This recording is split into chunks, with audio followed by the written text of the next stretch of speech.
আসসালামু আলাইকুম ওয়া রাহমাতুল্লাহি ওয়া বারাকাতুহু। আলহামদুলিল্লাহি রাব্বিল আলামিন ওয়াল আকিবাতু লিল মুত্তাকিন ওয়াস সালাতু ওয়াস সালামু আলা রাসূলিল কারীম ওয়া আলা আলিহি ওয়া আসহাবিহি আজমাইন, আম্মা বাদ। মুসলিম সমাজে নারীদের মধ্যে উদ্যোক্তা হওয়ার, ইনকাম করার, পেশাদারিত্ব গ্রহণ করার প্রবণতা খুব বেশি বেড়েছে।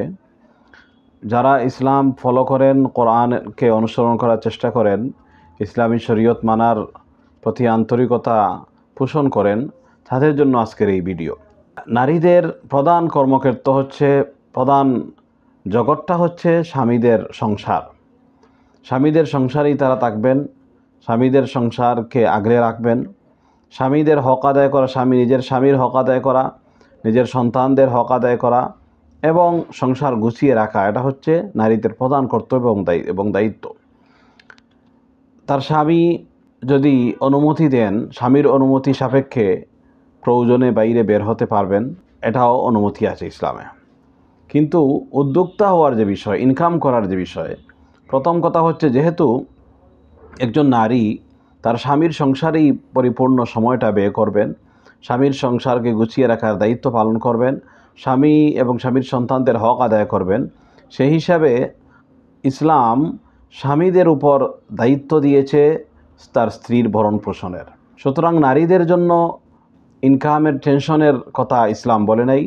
নারীদের জন্য স্বামী থাকা সত্ত্বে, স্বামীর সামর্থ্য থাকা সত্ত্বে যে ইনকাম করবেন, টাকা পয়সা কামাবেন, এটা কিন্তু ইসলাম উৎসাহ দেয় না।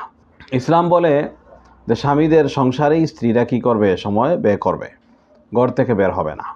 যদি একান্ত ঘর থেকে বের হতে হয় তাহলে কিছু শর্তের আলোকে বের হবে। স্বামীর সংসারে যদি স্বামীর ইনকাম যদি পর্যাপ্ত না থাকে, কিংবা স্বামী যদি সংসারে না থাকে, স্বামী যদি মারা যায়, তাহলে এই পরিবারের ভরণ পোষণের প্রথম দায়িত্ব হচ্ছে রাষ্ট্রের। রাষ্ট্র কী করবে? রাষ্ট্রীয় অর্থের ব্যবস্থাপনা থেকে স্ত্রীর ভরণ পোষণের ব্যবস্থা করবে। তবুও ইসলাম স্ত্রীদেরকে ঘর থেকে বের হয়ে ইনকাম করার কি দেয় না, অনুমোদন দেয় না। যেহেতু রাষ্ট্র আমাদের নারী সমাজের ভরণ পোষণের প্রতি রাষ্ট্র দায়িত্ব পালন করে না এবং ইসলামের যে নির্দেশনা এটা আমাদের রাষ্ট্রগুলো মানে না, সেই হিসাবে নারীদেরকে নিজেদের জীবিকা নির্বাহের ব্যবস্থা, ভরণ পোষণের ব্যবস্থা নিজে করতে হয়। এই অবস্থায় স্বামী যদি না থাকে তাহলে নারীরা কী করবেন? ইনকাম করবেন।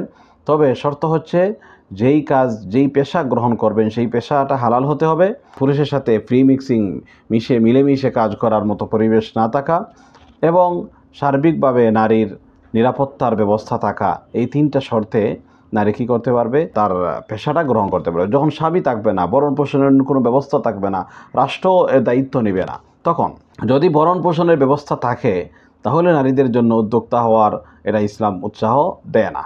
এখন প্রশ্ন হচ্ছে যে ঘরে বসে যদি উদ্যোক্তা হওয়া যায়, ঘরে বসে যদি ইনকামের ব্যবস্থা করা যায়, দেখুন যে এই ক্ষেত্রে স্বামীর যে দায়িত্ব, স্বামীর যে হক আছে, সন্তানদের যে হক আছে, সেই হকগুলো কী করবে? আদায় করবে।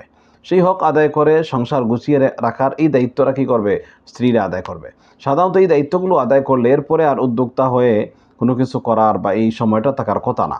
এরপরেও যদি পর্যাপ্ত সময় আমাদের নারী সমাজ পেয়ে থাকেন, তাহলে আমাদের পরামর্শ হচ্ছে এবং ইসলামের এটা দিক নির্দেশনা হচ্ছে যে তারা ঘরে বসে ইলম অর্জন করবে, যদি তাদের ইলম না থাকে। আর যাদের কোরআন সুন্নাহর ইলম আছে, যারা মাদ্রাসায় পড়াশোনা করেছে এবং ভালো মানের পড়াশোনা করেছে, তারা তালিমের ব্যবস্থা করবে, অন্যান্য নারীদেরকে তালিম দিবে, অন্যান্য নারীদেরকে দ্বীনের, ইসলামের বেসিক যে জ্ঞান আছে, ইলম আছে, সেগুলো তাদেরকে শিক্ষা দিবে, কোরআনের শিক্ষা দিবে। এই পেশাটা গ্রহণ করবে। এই পেশা গ্রহণ করতে গিয়ে যদি তারা কিছু ইনকামের কিছু টাকা চলে আসে তো আলহামদুলিল্লাহ, যদি নাও আসে তবু দিনের স্বার্থে, দিনের খাতিরে, ইসলামের জন্য তারা এই কাজটা করবে। এটা যারা ইলম অর্জন করেছে, যে সমস্ত আমাদের মা বোনেরা, তারা এই ইলমের হক আদায় করবে। যারা ইলম অর্জন করে নাই, যারা মাদ্রাসা বা কোরআন সুন্নাহর ইলম অর্জন করার কোনো রকমের পরিবেশে তারা গিয়ে ইলম অর্জন করার সুযোগ পায় নাই, তারা ঘরে বসে ইলম অর্জন করবে। ঘরে বসে অন্য যারা ইলিমওয়ালা আছেন তারা কি করবে? ইলম অর্জন করবে। যেহেতু এখন ইন্টারনেটের যুগ আছে, অন্য নারীদের সঙ্গে যোগাযোগ করে তারা ঘরে বসে কিংবা বই পড়াশোনা করে কোনো একজন মহিলা নারীর তত্ত্বাবধানে থেকে তারা ইলিম অর্জন করবে, এই পেশাটা গ্রহণ করবে। ইলিম চর্চা করার পেশা, ইলিম অন্যকে জ্ঞান দেওয়ার পেশা, নিজে জ্ঞান অর্জন করার পেশা, এগুলো গ্রহণ করবে। এইগুলো কিন্তু সরাসরি ইনকামের মধ্যে নেমে পড়া, সরাসরি উদ্যোক্তা হওয়া নারীদের জন্য এটা ইসলাম কী করে না, উৎসাহ দেয় না। এরপরেও যদি কেউ করে, তার সকল হক আদায় করে, স্বামীর অনুমতি সাপেক্ষে কী আছে, অনুমতি আছে।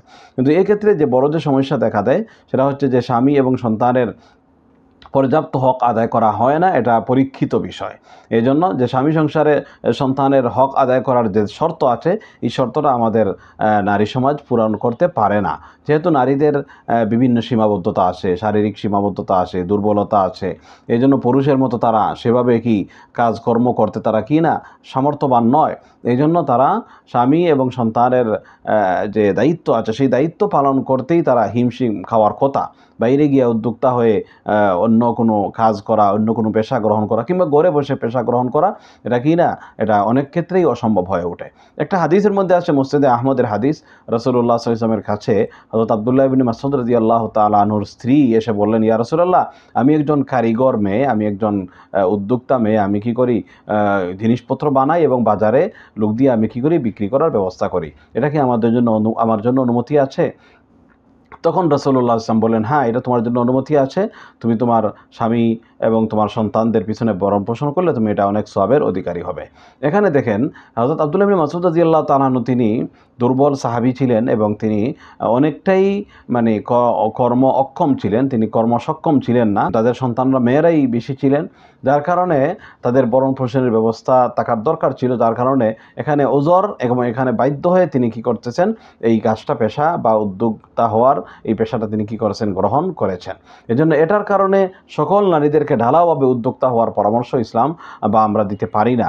কারণ এখানে নারীদের যে দায়িত্ব আছে, দায়িত্বের যে পরিধি আছে, দায়িত্বের যে সীমারেখা আছে, সেই সীমারেখার ভিতরে থেকে উদ্যোক্তা হওয়া অনেকটাই তাদের জন্য কষ্টকরের বিষয়। এরপরে যদি কেউ করে ফেলে, কেউ উদ্যোক্তা হয়ে যায়, ইনকাম করে ফেলে, তো এটা তো হালাল হয়ে যাবে, কোনো সমস্যা নেই। কিন্তু এক্ষেত্রে সবচেয়ে বেশি প্রায়োরিটি দিতে হবে নিজের স্বামীর অধিকারকে, সন্তানের হক আদায় করাকে। এক্ষেত্রে যদি সংসারে মনোমালিন্য চলে আসে, সংসারের মধ্যে দ্বন্দ্ব চলে আসে, সংসারে অশান্তি, দাম্পত্য কলহ চলে আসে, তাহলে ওই যে পেশা, সেই পেশাটা ছেড়ে দিতে হবে, সংসারে মনোযোগী হতে হবে। অনেক সময় আমাদের নারী সমাজ নিজের পেশাকে প্রাধান্য দিয়ে সংসারকে কম গুরুত্ব দেয়, এতে করে স্বামীরও হক আদায় হয় না, সন্তানেরও হক আদায় হয় না। এজন্য আমাদের এই বিষয়গুলো ব্যালেন্সের সাথে, অত্যন্ত ভারসাম্যের সাথে আমরা বিষয়টাকে কী করতে হবে, আমাদেরকে ডিল করতে হবে। আল্লাহ রাব্বুল আলামিন স্বামী সমাজের উপরে স্ত্রীদের ভরণ পোষণের দায়িত্ব দিয়েছেন, নারীদেরকে দেন নাই।